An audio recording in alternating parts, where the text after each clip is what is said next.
오늘 우리가 함께 나눈 이 말씀, 요한복음 1장 29절 이하의 말씀은 예수님이 세례를 받고 난 다음, 그 다음 바로 일어난 일들을 우리에게 지금 소개해 주고 있습니다.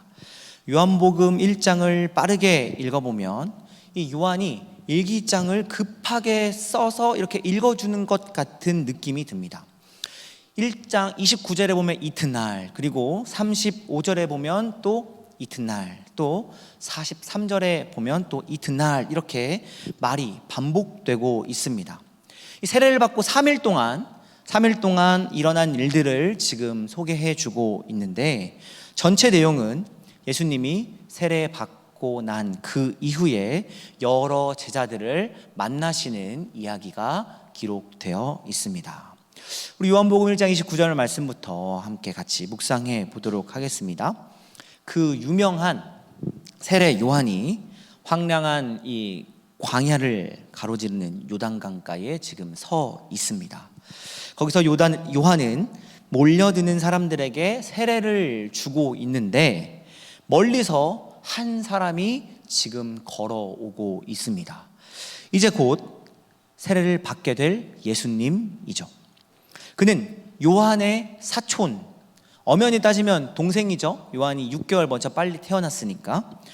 요한의 사촌이지만 요한은 이 예수님을 보고 하나님의 어린 양이다 이렇게 부르면서 그가 세상 죄를 지고 간다 이렇게 이야기를 합니다. 요한의 이 말은 분명히 이 출애굽기 12장과 또 이사야 53장을 떠올리게 합니다. 요한은 분명히 구약 성경을 잘 알고 있었던 사람임에 분명합니다. 여기에는 모두 어린 양에 대한 이야기가, 어린 양이 모티브가 되어가지고 등장하는데요. 이 출애굽기에서는 애굽의 노예였던 히브리 백성이 탈출할 때 패스오버 하죠. 유월절을 지나게 됩니다. 그때 어떻게 하죠? 문설주에 어린 양의 피를 발라두면 넘어가게 되죠. 그렇죠? 죽음의 영이 넘어가게 되는데, 이 죽음의 천사가 넘어가는 일이 있었는데 이것을 유대인들은 유월절 사건이다 이렇게 부르며 지금도 이 유월절을 가장 큰 명절로 기리고 있습니다. 이사야 53장에서는 우리가 너무나도 잘 알고 있듯이 이 예수님이 어린 양의 모티브를 가지고 예수님께서 어린 양이 되어서 속죄 제물이 되어서 백성의 모든 죄를 뒤집어 쓰고 결국 도살당하는 장면이 등장합니다. 자, 이렇게 출애굽기 12장과 이사야 53장을 우리가 함께 종합해서 생각해 보면 이 구약에 익숙한 유대인들에게 이 어린 양이다라고 하는 유월절 사건과 죄인을 대신해서 죗값을 짊어지고 가는 이 속죄 사건을 떠올리게 하는 이미지, 이것이 바로 어린 양의 이미지였다라고 하는 것이죠. 요한이 보라 하나님의 어린 양이다 이렇게 이야기하는 표현도 이런 맥락에서 이해하면 될 것 같습니다. 요한은 예수님께서 자기에게 이렇게 지금 걸어오고 있는 그 모습을 하나님의 구원이 지금 자기에게로 걸어 들어오고 있다라고 이렇게 여겼던 것이죠. 우리에게 이런 선명한 그림이 눈앞에 그려진다면 이보다 감격스러운 일은 아마 없을 것 같습니다. 여러분, 우리 실제로 예수님을 보지 못했죠? 근데 예수님이 실제로 정말로 육신의 몸을 입고 우리에게로 이렇게 다가오고 계신다고 생각해 보세요. 여러분, 가장 사랑하는 사람이, 여러분을 너무너무 만나보고 싶었던 사람이, 정말 동경하고 사랑하는 어떤 대상이 여러분들에게 이렇게 지금 다가오고 있다. 여러분 한번 상상해 보시기 바랍니다. 오늘 본문을 읽어보면 요한은 지금 그 감격을 주체할 수 없어 보입니다. 감격하다 못해서 신바람 나 있는 것 같습니다. 보통 신나 보이는 것이 아닙니다. 그분을 만난 것도 감동적이지만 신발끈을 풀기 해도 나는 감당 못할 만큼 큰 분이다. 그렇게 요한이 예수님을 또 다른 복음서에서 설명을 하였는데요.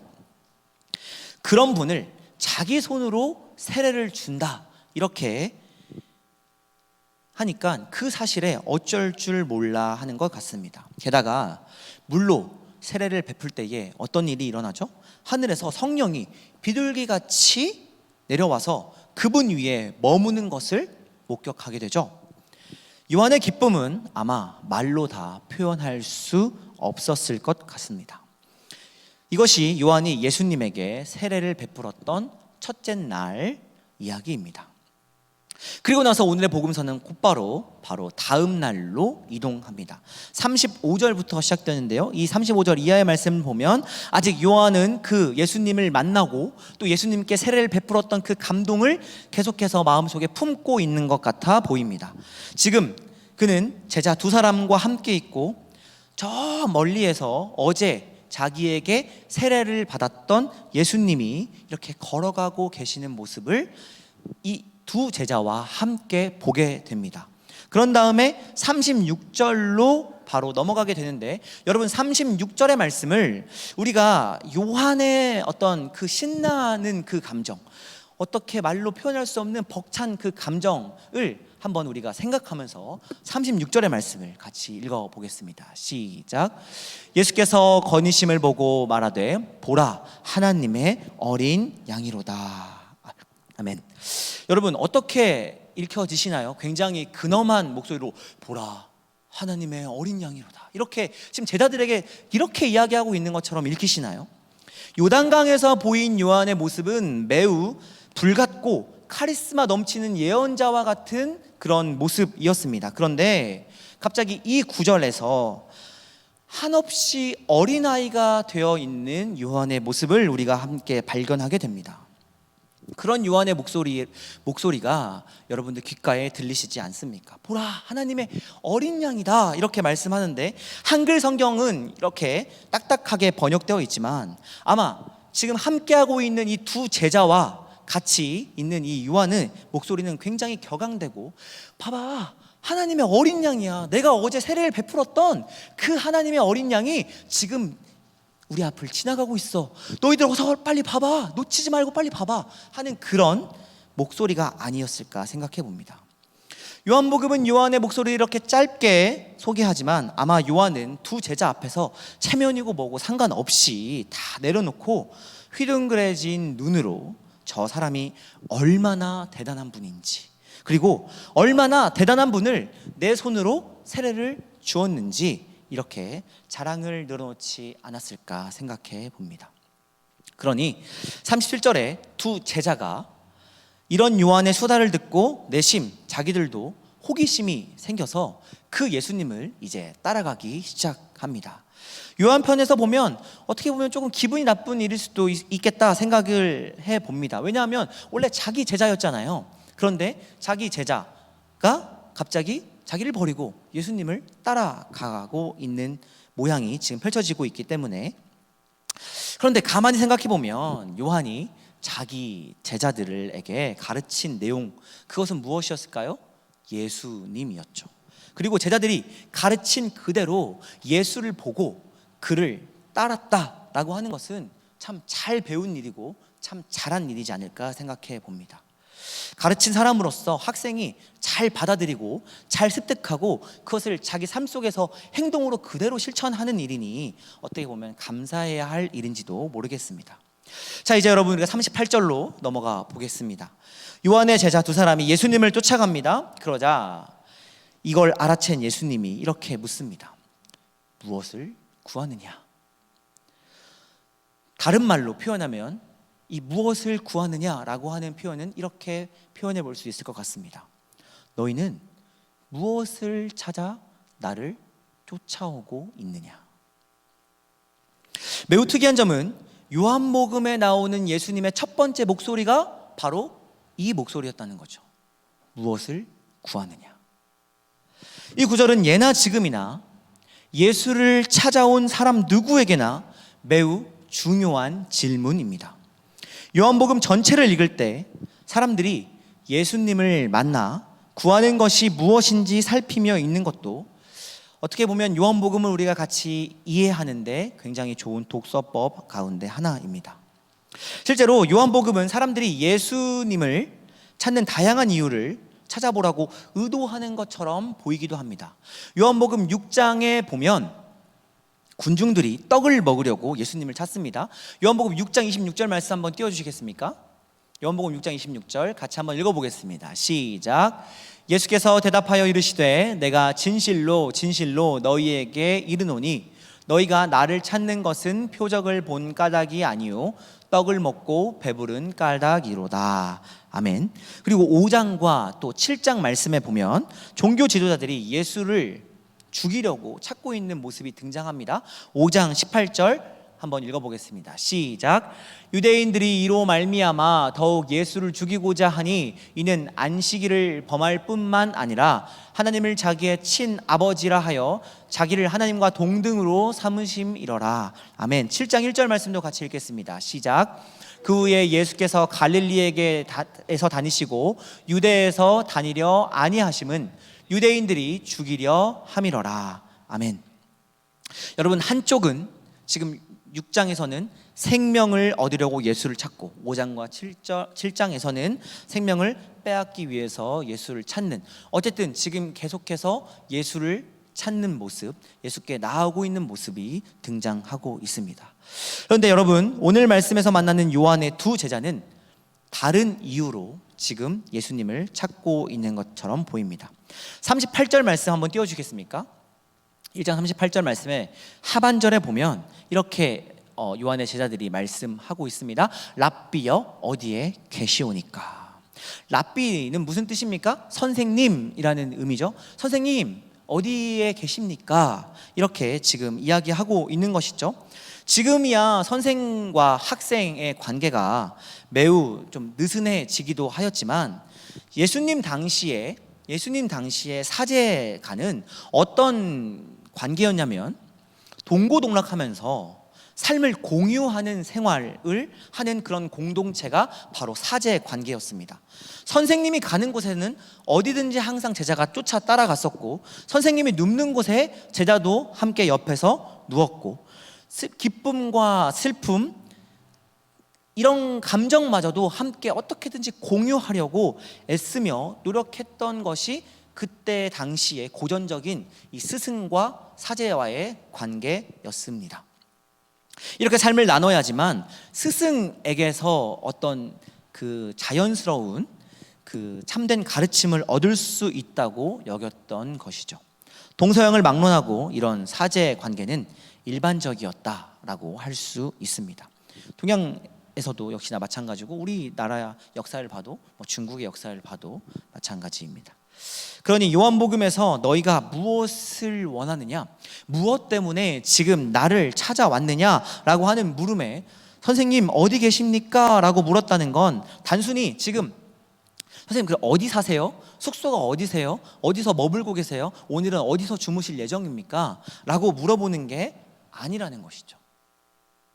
게다가 지금 어디 계십니까? 라고 하는 구절에 사용된 단어를 찾아보면 이 머물다 라고 하는 헬라어 메노라고 하는 단어를 사용하고 있는 것을 확인해 볼 수 있습니다. 이것은 단기간에 숙소 이런 것을 찾고 쓸 때 사용하는 단어가 아니라 영원한 거처, 영원토록 살아갈 곳을 말할 때 사용하는 단어, 이것이 바로 메노입니다.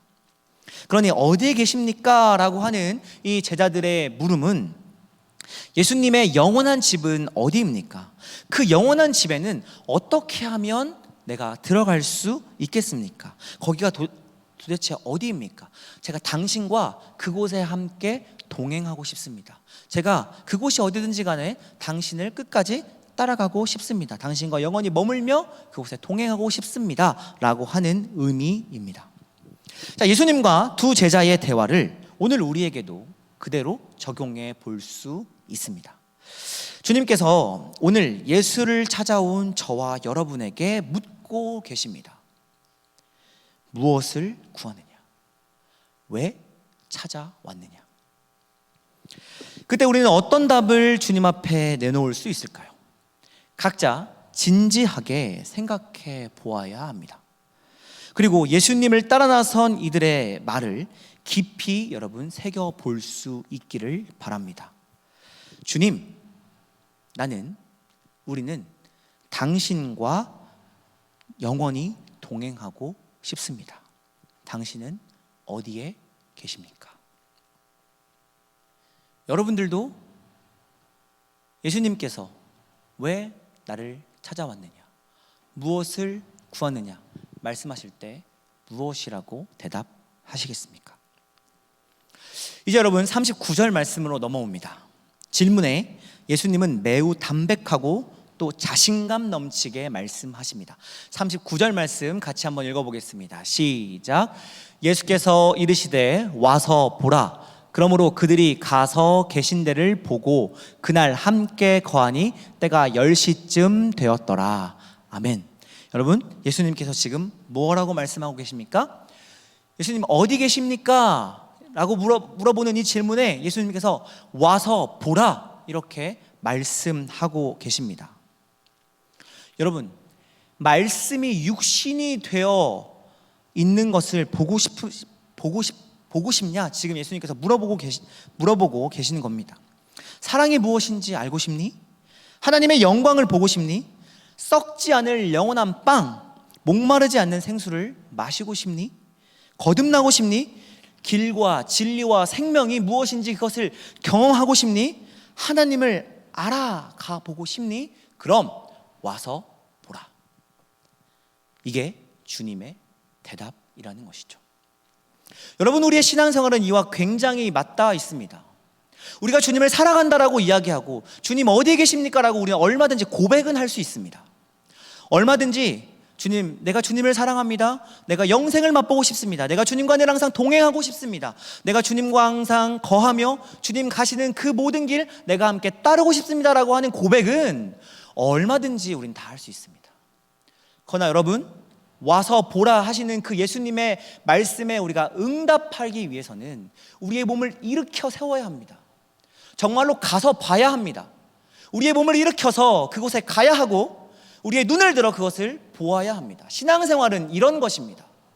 그냥 말로만, 우리의 입으로만 되뇌이는 것이 믿음의 고백이 아니라 예수님께서 우리에게 지금 질문하고 계시고 말씀하고 계신 그 응답에 답해가는 과정, 실제로 우리의 삶을 일으켜 세워서, 우리의 몸을 일으켜 세워서 그곳에 가서 그것을 바라보고 그것을 듣고 그것을 경험하고 그것을 느끼는 것, 그것이 신앙생활이다라고 하는 것이죠. 여러분, 이 말씀을 들은 두 제자가 늦은 밤까지 주님과 함께 있게 됩니다. 그리고 그중 한 명인 안드레가 그의 형제 베드로를 데리고 옵니다. 오늘 본문 말씀은 사실 여기에서 끝이 납니다. 그런데 여러분, 요한복음 1장 마지막 절까지 51절까지 우리가 쭉 살펴보면 지금 이런 일들이 계속 반복되고 있습니다. 길 가던 예수님이 빌립을 만나 나를 따르라, 1장 43절에 나를 따르라 이렇게 이야기를 하자 이 빌립이 예수님의 제자가 되었다는 이야기. 그 빌립이 나다나엘에게 자기에게 일어난 일을 이야기해 주자 이 나다나엘이 의심하면서도 다시 예수님께 찾아와 또 예수님의 제자가 되었다는 이야기가 계속해서 이어집니다. 이 요한복음 1장에서는 총 5명이 예수님의 제자가 되는 과정을 보여주는데, 특이한 건 제자가 되는 과정이 다 제각각이라는 것입니다. 누구는 예수님을 찾아가서 제자가 되고, 또 누구는 길거리 캐스팅이 되기도 하고, 또 누구는 친구 따라갔다가 제자가 되기도 하고, 또 누군가는 의심을 하면서 혹시나 하는 마음에 갔다가 그것이 확신으로 바뀌어서 제자가 되기도 합니다. 딱 한 장의 복음서에서 이런 다양한 모습의 제자가 되는 방법이 나타나고 있습니다. 여러분, 지금 요한복음 1장은 이것을 통하여서 우리에게 무엇을 이야기해주고 싶은 것일까요? 분명히 예수님을 만나는 길, 제자가 되는 길, 그것은 어떤 특정한 방법으로 제한되지 않는다라고 하는 것을 우리에게 분명하게 이야기해주고 있습니다. 마찬가지로 그리스도인이 되는 길도, 그리고 우리가 직분을 받아들이고 어떤 봉사의 직에 서고 우리가 어떠한 역할을 담당하게 하는 것도 하나로 제한될 수 없다라고 하는 것을 우리에게 이야기해주고 있는 것이죠.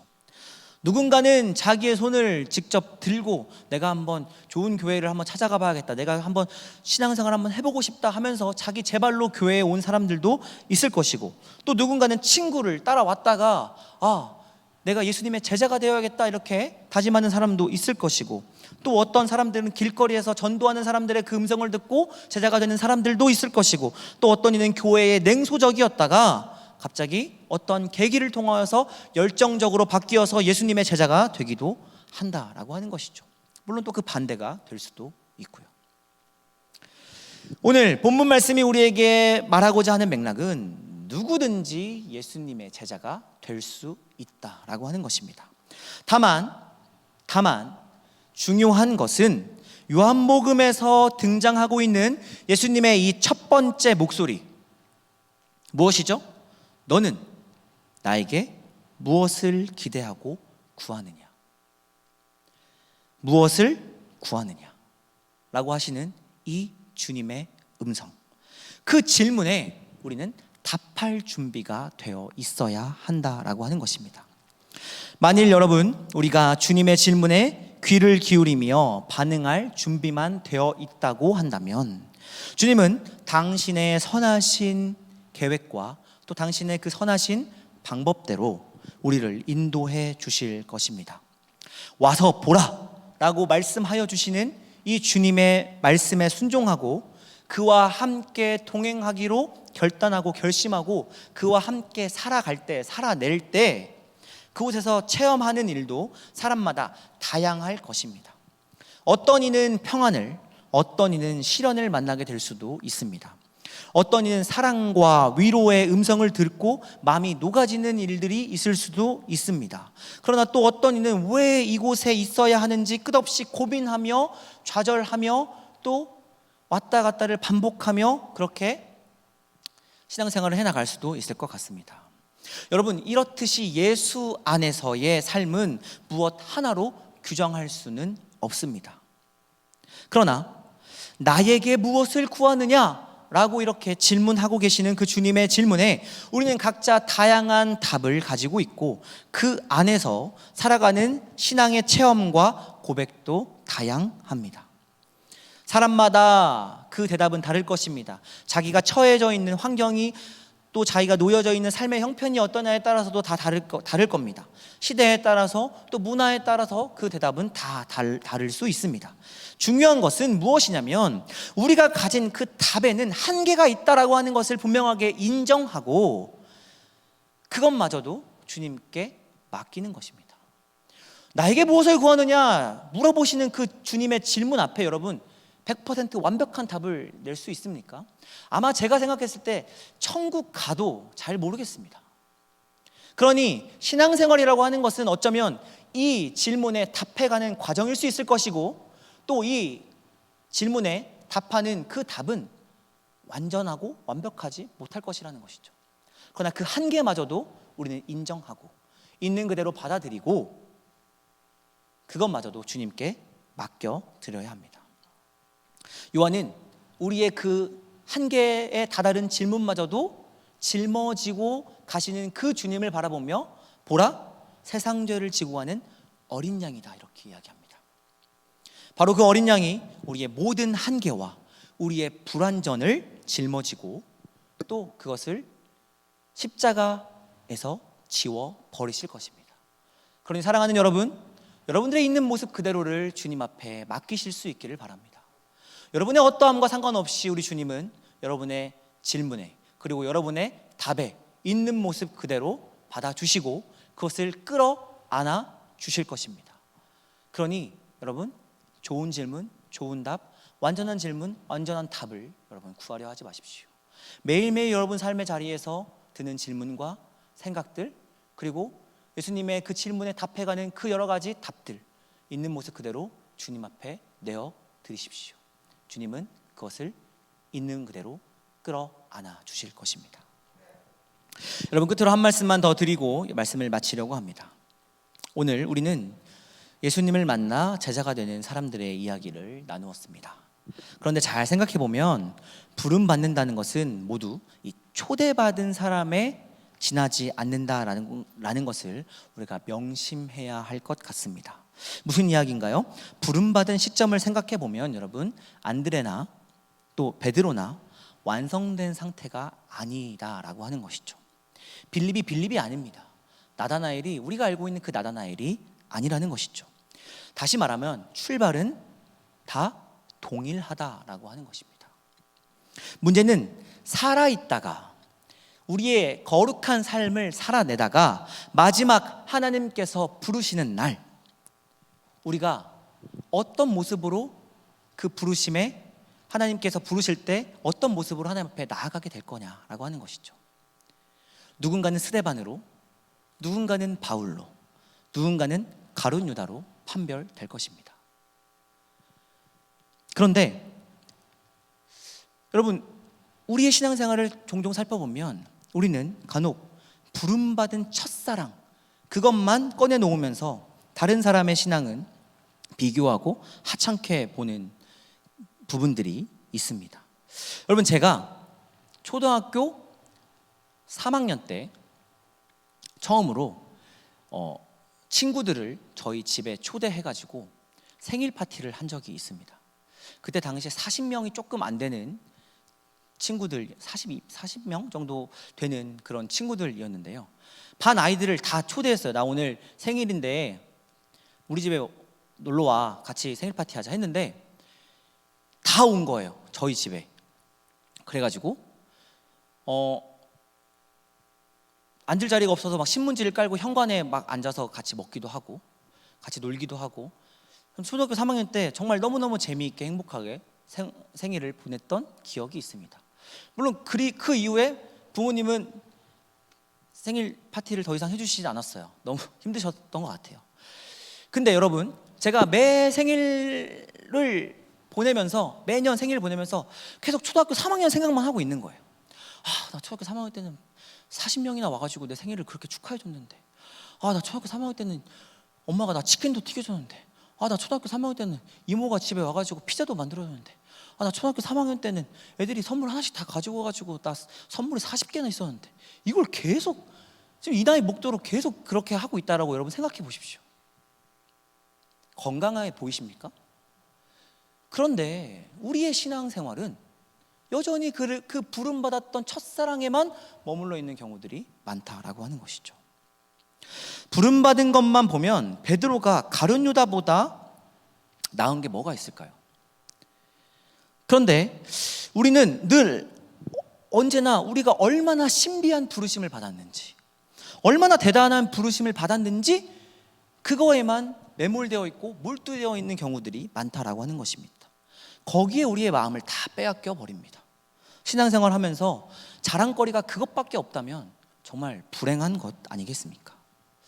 우리가 출발점을 유일한 간증거리로 삼고 있다면 그건 아까 제가 말씀드렸듯이 평생 초등학교 3학년 때 생일 파티 한번 해놓고 그것만 자랑 삼아서 계속 이야기하는 것과 별반 다를 것이 없다라고 하는 것입니다. 중요한 것은 지금 내가 누구와 함께 어디를 향해 걷고 있느냐 하는 것입니다.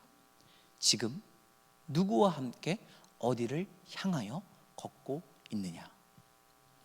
예수님의 첫 번째 질문과 두 제자의 답을 우리 다시 한번 곱씹어 생각해 봅시다.